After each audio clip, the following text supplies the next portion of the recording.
시황센터 연결합니다. 어이젠코 우성 기자 두 분 전해주시죠. 네, 간밤 마감한 미국 시장 마감 상황 자세하게 들여다보겠습니다. 뉴욕 3대 지수 엇갈리면서 거래 마감지였습니다. 전날까지 좀 가볍게 오르는 모습이었었는데요. 이날 장에서는 관망 심리가 뚜렷한 모습이었었고요. 그 중점에는 미국의 3월 FOMC 회의가 있었습니다. 먼저 마감가부터 확인해 보시죠. 다우존스 지수가 0.09% 강보합권에서 거래에 마쳤습니다. 나스닥 지수도 보합권 등락이었고요. S&P 500 지수는 소폭 내리면서 거래 마감지였습니다. 다우존스 지수부터 하루 동안의 양상 점검해 보겠습니다.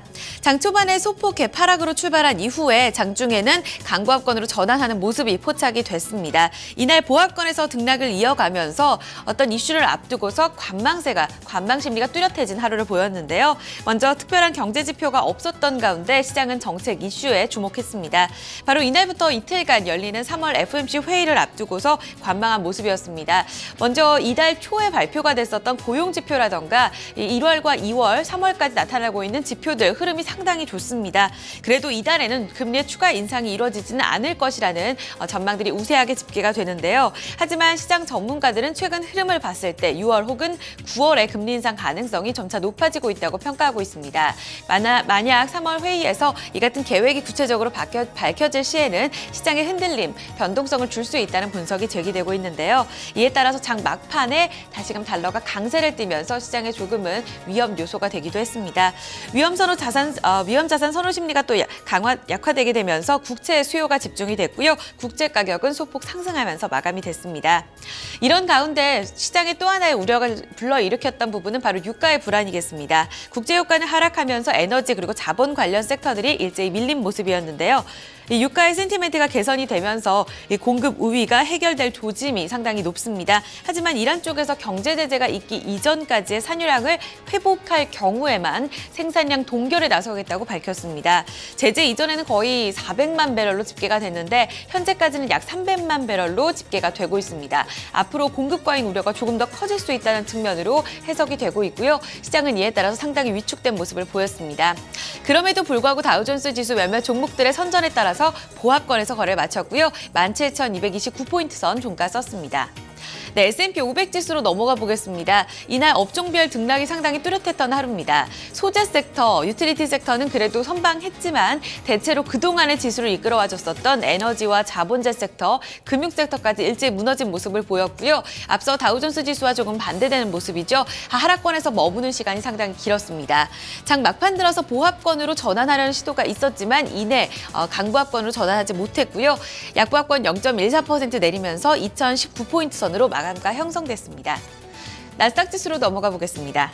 이날 바이오테크 인덱스가 0.2% 소폭 하락했습니다. 바이오 관련 종목들이 일제히 그래도 다시금 반락하는 시세가 조금 더 우세하게 집계가 됐고요. 대형 IT 섹터들은 그래도 하단을 지지하는 역할을 했습니다. 나스닥 지수 0.04% 오르면서 4,750선의 마감가로 형성되고 있습니다.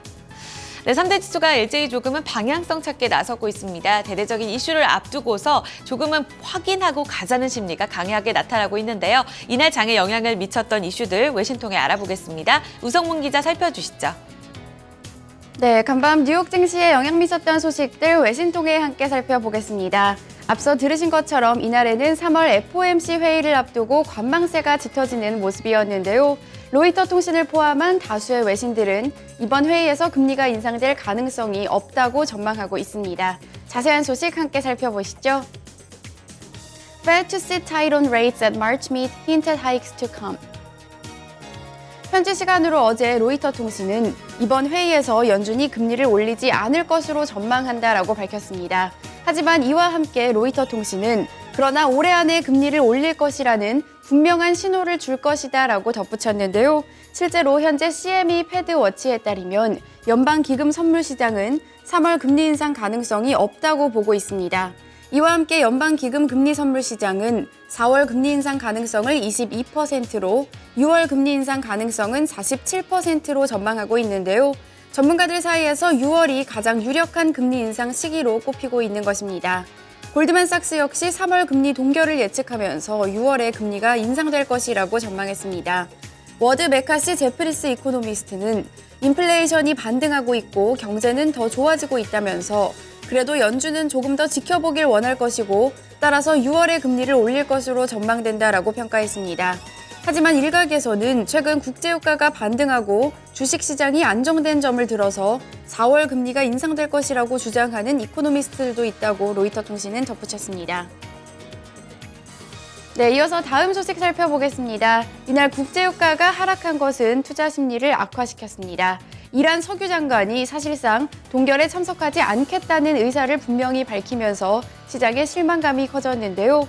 자세한 소식 포춘 통해 함께 살펴보겠습니다. Iran just trashed the oil price recovery party. 현지 시간으로 어제 포춘에 따르면 이날 국제유가는 3% 넘게 하락을 했습니다. 이란이 사실상 동결을 거부하면서 다시 한번 공급 과잉에 대한 우려감이 커졌기 때문인데요. 실제로 전날 비잔 장관의 이란 석유 장관은 이란 현지 언론과 인터뷰에서 하루 평균 400만 배럴 생산을 달성한 후에 생산량 동결 참여 여부를 결정할 것이라고 말했습니다. 이와 함께 장관은 이 다른 산유 국가들은 이란을 기다려줘야 한다라고 말했는데요. 사실상 하루 400만 배럴 생산을 달성하기 전까지는 동결에 참여하지 않겠다는 의견입니다. 또한 장관의 석유 장관은 지난 2월 이란의 원유 생산량은 하루 평균 175만 배럴이었지만 오는 3월 19일까지 이것이 200만 배럴까지 늘어날 것이라고 설명했습니다. 장관의 석유 장관의 이와 같은 발언은 최근 주요 산유국들이 동결에 나서면서 앞으로 감산 결정도 나오는 게 아니냐는 시장의 기대감에 찬물을 뿌린 것인데요.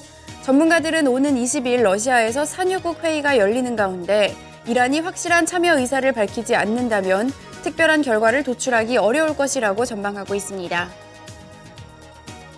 뉴욕 증시에 영향 미쳤던 소식들 외신 통해 함께 살펴봤습니다.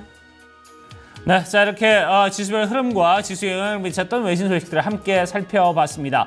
그러면 지수 내 구성 종목, 개별 종목 마감 상황은 또 어떻게 마감이 되는지 좀 더 자세히 알아보도록 하고요. 또 종목별 외신 소식도 함께 체크를 해보도록 하겠습니다. 자, 시황 세트 다시 연결합니다. 어이젠 고성 기자 계속해서 전해주시죠. 네, 종목별 움직임 체크해보겠습니다. 이날 다우존스 지수 30개 구성 종목 가운데서 15개 종목과 15개 종목 나란히 상승과 하락 나눠지는 모습이었습니다. 보합권의 등락을 이어갔던 그런 모습이었는데요. 먼저 가장 좋게 나타났던 종목들은 제약주였습니다. 이날 제조사였습니다. 보잉사를 포함해서 맥도날드와 나이키, 월트 디즈니, 홈디포 함께 상승하는 모습을 보였고요. 가장 좋지 못했던 쪽이 제약주로 집계가 되고 있습니다. 화이자 가장 큰 폭으로 내린 모습이고요.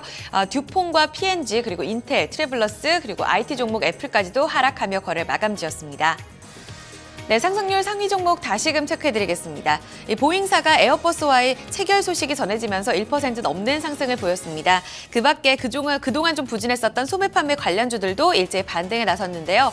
나이키와 맥도날드, 월마트 함께 상승하며 거래 마감지였고요. 엔터주인 월트 디즈니와 건축 섹터인 홈디포도 상승권에 이름을 올렸습니다. 가장 좋지 못했던 쪽 화이자입니다. 1% 넘는 하락률에서 거래를 마감지었고요. 화학 섹터인 듀퐁과 프록터앤갬블 그리고 IT 섹터들 일제히 좀 하락권에서 거래 마감지었습니다. 캐터필러 기계 섹터 역시 반락하며 거래 마감지었습니다. S&P 500 섹터 내 업종별 흐름 체크해보겠습니다. 이날 소재와 IT 테크, 유틸리티 섹터만이 소폭 선방하는 모습을 보였습니다. 대체적으로 하락에 조금 더 포커스가 맞춰진 모습인데요. 자본재 섹터가 0.7%, 에너지가 유가 하락에 따라 큰 폭으로 조정을 받았고요. 이와 함께 금융과 바이오 헬스케어 섹터들도 조정받았습니다. 특징적인 종목으로 넘어가 보도록 하겠습니다. 미국의 최대 제약사죠. 화이자가 다우존스 지수 내에서 가장 큰 폭의 조정을 받았는데요. 해외에서 널리 판매가 되고 있는 이 코렉스 기침 시럽이 인도 내에서 판매 중단 방침이 내려졌습니다. 인도 보건당국이 이날 화이자의 코렉스 시럽이 인체에 위협 요인이 될 수 있다고 밝혔는데요. 이와 함께 많은 전문가들도 치료적 효과가 크지 않다고 지적을 했습니다. 이 코렉스 같은 경우에는 지난해 10월까지 인도에서 큰 폭의 판매 스코를 올리면서 이 실적에 직접적인 영향을 주기도 했었는데요. 이에 따라서 화이자의 실적 타격이 불가피할 것이라는 전망이 제기가 되고 있습니다. 이에 따라 주가는 1% 넘게 밀리면서 거의 저점 부근에서 거래 마감지었습니다. $30 10센트 종가되겠습니다. 반면에 증권사 리포트 효과에 따라서 테슬라 모터스는 나스닥 지수 내에서 큰 폭의 상승을 보였습니다. RW 베어드가 투자 의견 상향 조정 그리고 목표 주가 역시 300달러 선까지 상향 조정을 했습니다. 현재보다 46% 이상의 상승 여력이 남아 있다고 본 건데요. 지난해 10월 이후 회의론이 확대가 되면서 모델 X에 대해서 우려감이 높았었는데 최근 테슬라는 생산량이 가속화되고 있다면서 우려가 다소 과장됐다라고 평가했습니다. 아울러서 전기차 시장 내에서의 상당한 우위를 갖고 있다고 평가하게 되면서 앞으로에 대한 기대감을 높였는데요. 3.7% 상승하며 거래 마감지었고요. 이날까지 거의 그러니까 지난 금요일까지죠. 4주 연속 상승하면서 저점 대비 52.5% 상승률을 기록하고 있습니다. 추가적인 흐름도 눈여겨보셔야겠습니다. 네, 그 밖에도 이날 M&A 소식도 개별적인 이슈로서 주목받았던 이슈가 되겠습니다. 특징적인 소식은 외신 통해 좀 더 자세히 알아보겠습니다. 우성문 기자 살펴주시죠. 네, 종목 주요 소식 외신 통해 함께 살펴보겠습니다. 앞서 들으신 것처럼 이날 테슬라 모터스의 주가가 3% 넘게 급등했습니다. 증권사의 투자 의견 상향 소식 덕분이었는데요. 마켓워치 통해 자세한 소식 함께 살펴보시죠. Tesla stock surges after upgrade, boosting price target at RW Baird. 현지 시간으로 어제 마켓워치에 따르면 이날 증권사 RW 베어드는 테슬라에 대한 투자 의견을 중립에서 비중 확대로 제시를 했습니다. 지난해 10월 중립으로 투자 의견을 낮췄었지만 다시 한번 이것을 올려 잡은 것인데요. 또한 목표 주가는 300달러로 제시하면서 금요일 마감가에서 46%의 추가 상승 여력이 있다고 전망을 했습니다. 이와 관련해서 벤 칼로 RW 베어드 전략가는 최근 데이터들은 테슬라의 생산이 가속화되고 있음을 나타내준다면서 그동안 제시돼 왔던 생산 문제가 해결되고 있다라고 설명했습니다.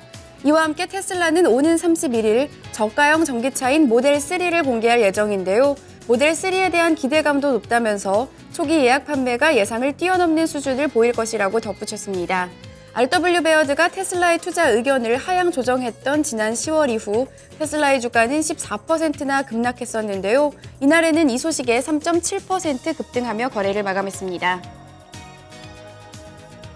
네, 다음 종목은 미국의 호텔 체인인 스타우드입니다. 스타우드 같은 경우에는 메리어트 호텔과 인수 협상이 진행되고 있는 상황인데요. 그런데 중국의 안방보험이 이끄는 컨소시엄이 더 나은 조건을 제시하면서 메리어트 호텔에 도전장을 내밀었습니다. 이 소식 역시 마켓워치 통해 자세히 살펴보시죠.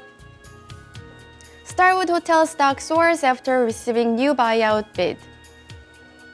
현지 시간으로 어제 마켓워치에 따르면 중국의 안방보험이 이끄는 컨소시엄은 스타우드 호텔에 주당 75달러로 전액 현금으로 지급하는 인수 조건을 제안을 했습니다.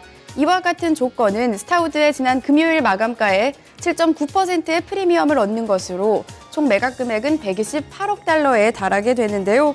그러나 이미 지난 11월 스타우드 호텔은 이 메리어트 호텔과 인수 계약을 끝냈고 이사회의 승인까지 마친 상태입니다. 그러나 메리어트가 제시한 이 인수 금액 같은 경우에는 122억 달러인데요. 안방보험 컨소시엄이 제시한 금액보다 더 낮은 금액입니다. 만약 스타우드가 메리어트 호텔과의 이 인수 계약을 파기한다고 해도 물어야 하는 수수료가 4억 달러이기 때문에 이보다도 더 높은 금액을 제시한 것인데요. 이에 대해서 스타우드는 메리어트와의 합병을 지지한다면서도 오는 17일까지 안방보험 컨소시엄과의 협상도 계속할 것이라는 입장을 밝혔습니다. 이 소식이 전해지면서 스타우드의 주가는 무려 7.8% 급등했습니다. 종목 주요 소식까지 외신 통해 함께 살펴봤습니다. 네, 자 이렇게 종목 주요 소식 살펴봤습니다. 자 그러면은 유럽 증시는 또 어떻게 마감이 됐는지 알아보도록 하고요. 상품 환율 채권 시장 마감 상황도 아울러 좀 체크를 해보도록 하죠. 어이젠커가 전해드립니다. 네, 앞서 마감했던 유럽 증시는 상승권에서 거래 마감지였습니다. 원자재 관련주들의 힘이 상당했었고요. 유럽 지표 호조에 따라서 이날 랠리를 이어가는 모습이었습니다. 영국 푸츠백 지수가 0.6% 추가적인 상승 흐름을 이어갔습니다. 독일 닥스 지수는 1% 넘게 올랐고요. 9,990선의 종가 마무리됐습니다. 프랑스 카크 지수가 0.31% 오르며 상승에 동참했습니다. 네, 상품 시장으로 넘어가 보겠습니다. 국제 유가 앞서 들으신 대로 이란이 산유량 동결에 당장 참여하지 않을 것이란 전망이 우려 요인으로 작용했습니다. 배럴당 3.4% 내리면서 37달러 18센트로 마감이 됐고요. 금값은 연준의 3월 FOMC 회의를 앞두고서 소폭 내렸습니다. 1245달러 10센트 기록하면서 지난 3월 2일 이후죠. 다시 한번 최저치까지 내려앉은 모습 집계가 되고 있고요. 곡물 가격은 대체로 좀 엇갈렸습니다. 옥수수 가격 부실당 3달러 64센트로 기록되고 있습니다. 주요 지수로 넘어가 보겠습니다. 필라델피아 반도체 지수 이날 IT 반도체 종목도 흔들리면서 0.4% 소폭 내려앉았고요. 공포 지수인 빅스 지수가 2.5% 오른 가운데 BDI 발틱 운임 지수 4포인트 올랐습니다. 388포인트 선 기록했습니다. 마지막으로 외환채권 시장 점검해 보겠습니다. 어제 서울 외환시장에서 원달러 환율은 하락하는 모습 나타났습니다. 중국 증시의 호조 그리고 ECB 통화정책회의에서의 부양책이 재평가받으면서 하락 달러화에 대한 매수 기조가 다소 약화됐고요. 1186원 10전의 종가로 마무리가 됐습니다. 간밤 달러 흐름은 강세를 띠면서 96 레벨대까지 다시금 올라갔고 미국채 10년물 금리는 전거래보다 내리면서 1.96% 수익률을 기록했습니다. 지금까지 글로벌 시장센터에서 전해드렸습니다. 네, 자 이렇게 미국 증시와 그리고 유럽 증시 마감 상황도 모두 다 살펴봤습니다. 자, 토마토 잉쇼 1부 순서 여기서 모두 마무리 짓도록 하고요. 저희 잠시 후에 2부에서 다시 뵙도록 하겠습니다.